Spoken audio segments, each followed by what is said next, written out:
Hello friends, in this video we are going to learn about the functional components. So let's start the tutorial. So here we have they are simply a JavaScript functions. They may or might be receive the data as a parameters, and they basically return the JSX code, and the return value is simply a JSX code. So here we are just defining a simple JavaScript function, and we can call it and check whether it is working or not. Okay.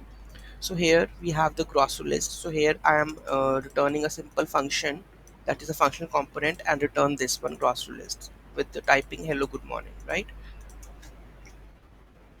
It's done. So we have to import this grocery list in the app.js. So here I have imported the grocery list in the app.js, and in the main we have embed this one. So what they are going to print? Good morning, right?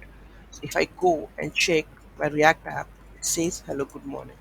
Okay, so next step, if I can say, if I'm going to send name to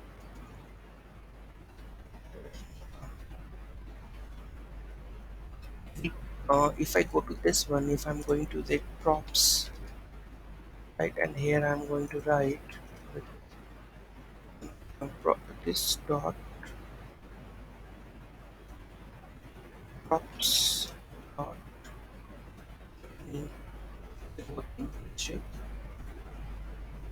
see, whatever I have sent team, it is going back to over here. So see, they can have the ability to get the values from, if you're passing it, then you can get it via this method, right?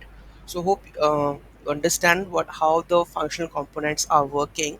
Okay, thank you so much for watching this video. Have a great day.